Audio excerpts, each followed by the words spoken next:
आइए स्टूडेंट अब आप बढ़ते हैं नेक्स्ट टॉपिक की तरफ which is importance of equilibrium constant.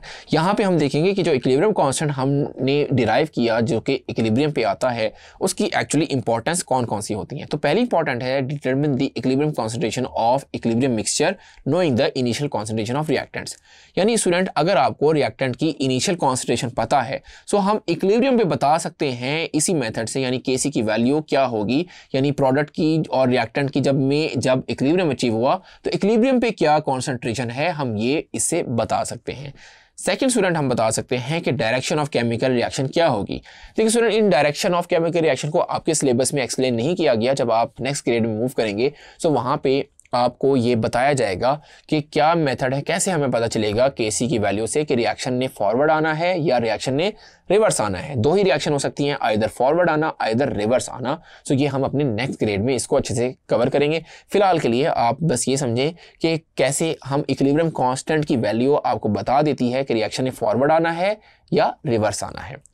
Next point को अगर हम देखें तो स्टूडेंट हम बता सकते हैं कि रिएक्शन किस हद तक कंप्लीट हो चुका है। बहुत इंपॉर्टेंट बात कि predicting the extent of reaction. Extent मतलब हद गोई करना किसी चीज़ की, यानी किस हद तक रिएक्शन कंप्लीट हो चुका है। इसका मतलब स्टूडेंट Kc की वैल्यू अगर बहुत ज़्यादा हाई हो तो इसका मतलब प्रोडक्ट बहुत ज़्यादा होंगे तो हमें ये पता चल जाएगा कि रिएक्शन ऑलमोस्ट कंप्लीट है। अब स्टूडेंट याद रखें Kc की वैल्यू अगर बहुत ज़्यादा कम हो तो इससे क्या आइडेंटिफाई होता है कि रिएक्टेंट की अमाउंट बहुत ज़्यादा है, प्रोडक्ट की अमाउंट बहुत कम है। आइए मैं इसको थोड़ा सा आपको एक्सप्लेन कर भी देता हूँ। तो student predicting the extent of chemical reaction, देखिए स्टूडेंट Kc जो था हमारे पास वो किसके इक्वल था, Kc इक्वल था प्रोडक्ट की कॉन्सेंट्रेशन आ रही थी ऊपर कुछ ऐसे करके और रिएक्टेंट की कॉन्सेंट्रेशन आ रही थी नीचे कुछ ऐसे, राइट। तो ये कुछ ऐसे था। अब अगर आप देखें Kc की वैल्यू बहुत ज़्यादा आती है, लेट्स सपोज मैं कहता हूँ 1 × 10⁻⁻, लेट्स सपोज 25 आ गई, ठीक है, ये वैल्यू आ गई। अब नीचे तो 1 ही है, नीचे तो अगर हम खुद से 1 लिख सकते ना, समथिंग 1। तो ये ऊपर वाली वैल्यू किसको रिप्रेजेंट कर रही है, ऊपर वाली रिप्रेजेंट कर रही है प्रोडक्ट्स को, और नीचे वाली वैल्यू किसको रिप्रेजेंट कर रही है, नीचे वाली रिप्रेजेंट कर रही है रिएक्टेंट को। इसका मतलब अगर बहुत ज़्यादा हाई वैल्यू है तो आपके प्रोडक्ट बहुत ज़्यादा हैं, तो इसका मतलब क्या है, इसका मतलब रिएक्टेंट रिएक्ट करके ही प्रोडक्ट बनाते हैं ना। तो सारे के सारे रिएक्टेंट ऑलमोस्ट कंप्लीट यानी कंज्यूम हो चुके हैं और प्रोडक्ट बन चुके हैं, इसका ये मतलब है। सो होपफुली स्टूडेंट आपको ये कॉन्सेप्ट क्लियर हो गया होगा कि लार्ज वैल्यू ऑफ Kc ये शो करती है कि रिएक्शन इज कंप्लीट। बहुत ज़्यादा कम वैल्यू तो ये शो करती है कि रिएक्शन कंप्लीट नहीं है, सारे के सारे आपके रिएक्टेंट अभी मौजूद हैं, प्रोडक्ट की अमाउंट बहुत ज़्यादा कम होगी। और अगर तो Kc की वैल्यू ना बहुत ज़्यादा हाई है ना बहुत ज़्यादा लो है तो इसका मतलब ये कि कुछ अमाउंट आपके पास रिएक्टेंट्स की भी है, कुछ अमाउंट आपके पास प्रोडक्ट्स की भी है। सो होपफुली आपको ये कॉन्सेप्ट अच्छे से क्लियर हो गया होगा। फाइनली स्टूडेंट हम चेंज भी बता सकते हैं कि केमिकल इक्विलिब्रियम पे क्या चेंज आएगा जब आप कंडीशन को चेंज कर दो। फॉर एग्जाम्पल अगर आप टेम्परेचर को चेंज कर दो, प्रेशर को चेंज कर दो तो Kc की वैल्यू पे क्या इफेक्ट आएगा, कैसे चेंज होगी, तो ये भी इंपॉर्टेंस ऑफ इक्विलिब्रियम कांस्टेंट में आता है। सो स्टूडेंट होपफुली आपको ये इंपॉर्टेंस सारी अच्छे से क्लियर हो गई होंगी। आइए स्टूडेंट अब हम मूव करते हैं इंपॉर्टेंस ऑफ इक्विलिब्रियम कांस्टेंट को एक और वे से देखते हैं, जिसमें हमें अमोनिया प्रोड्यूस होती है जब रिएक्शन करवाते हैं हम नाइट्रोजन को हाइड्रोजन के साथ। तो स्टूडेंट ये प्रोसेस होता है हाबर्स प्रोसेस, यहाँ पे मैं लिख देता हूँ, ये एक प्रोसेस होता है हाबर्स प्रोसेस कि जिसमें अमोनिया बनती है। अमोनिया कैसे बनती है स्टूडेंट कि हाबर्स प्रोसेस में नाइट्रोजन मिलता है, 1 मोल नाइट्रोजन मिलता है 3 मोल या 3 वॉल्यूम ऑफ हाइड्रोजन के साथ, और इसमें जो आपको प्रोडक्ट मिलता है वो मिलता है 2 मोल्स ऑफ अमोनिया।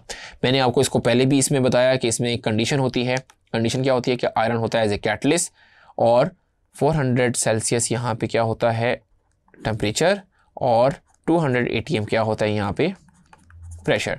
तो स्टूडेंट आपकी बुक में जितना बताया गया है वो मैं थोड़ा सा आपको एक्सप्लेन कर देता हूँ, बाकी इसके बारे में आप लेवल 1 में यानी फर्स्ट ईयर में आप पढ़ेंगे कि स्टूडेंट कि टेम्परेचर, प्रेशर और वॉल्यूम को चेंज करने से रिएक्शन कहाँ जाएगा या कॉन्सेंट्रेशन चेंज करने से कहाँ जाएगा।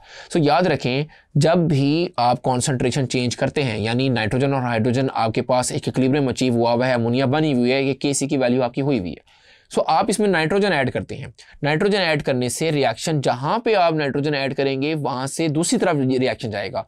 देखिए जब इसमें रिएक्शन में आप नाइट्रोजन की एडिशन करेंगे तो कॉन्सेंट्रेशन कहाँ पे आपकी ज़्यादा हो जाएगी, रिएक्टेंट साइड पे, तो रिएक्शन कहाँ जाएगा, फॉरवर्ड की तरफ जाएगा और अमोनिया ज़्यादा बनाएगा। ये चीज़ आपको बतानी होती है यहाँ पे कि अमोनिया कैसे ज़्यादा बन सकती है, फॉरवर्ड की तरफ अमोनिया बनेगा। इसी तरह हाइड्रोजन ऐड करने से भी रिएक्शन कहाँ जाएगा, फॉरवर्ड की तरफ, लेकिन जब अमोनिया आप ऐड कर देंगे तो रिएक्शन कहाँ आएगा, फिर रिवर्स साइड पर आएगा, क्योंकि अमोनिया प्रोडक्ट साइड पे है तो प्रोडक्ट में कॉन्सेंट्रेशन बढ़ जाएगी। तो हाई कॉन्सेंट्रेशन से कोई भी चीज़ मूव करती है लो कॉन्सेंट्रेशन की तरफ, ये प्रिंसिपल है जो आपने यहाँ पे जहन में रखना है। इसी तरह स्टूडेंट अगर इस रिएक्शन में हम प्रेशर को बढ़ाते हैं तो प्रेशर के बढ़ाने से याद रखें कि कोई भी रिएक्शन मूव करता है हाई मोल से लो मोल्स की तरफ। अब आप देखें रिएक्टेंट की साइड पे कितने मोल्स हैं, प्रोडक्ट की साइड पे कितने मोल्स हैं। रिएक्टेंट की साइड पे टोटल मोल्स हैं 4। कैसे पता चला कि 1 नाइट्रोजन के और 3 हाइड्रोजन के टोटल मोल्स हो गए 4। प्रोडक्ट की साइड पे कितने मोल्स हैं, टोटल 2 मोल्स। तो प्रेशर बढ़ाएंगे तो 4 मोल से 2 मोल्स की तरफ आपका रिएक्शन मूव करेगा, कुछ ऐसे की तरफ, और ये फॉरवर्ड की तरफ आएगा।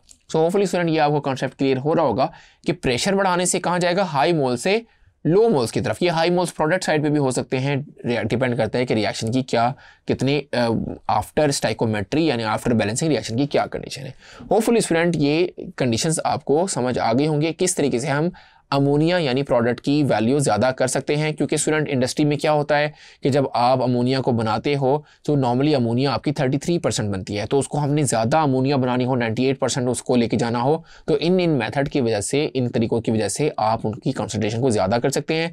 और कैटलिस्ट का रोल होता है कि कैटलिस्ट रिएक्शन को स्पीड अप करता है। तो यहाँ पे आयरन एक कैटलिस्ट है जो रिएक्शन को स्पीड अप करने के लिए, यानी ऐसा ना अमोनिया 2 दिन में बन रही हो, अमोनिया हमें 1 दिन में ही चाहिए, यानी फ़ौरन बन जाए, ताकि वो साथ साथ सेल भी होती जाए और आपकी जो इंडस्ट्री है वो उसको प्रॉफिट साथ साथ होता जाए। सो होपफुली स्टूडेंट आपको इस चैप्टर की अच्छे से समझ आ गई होगी।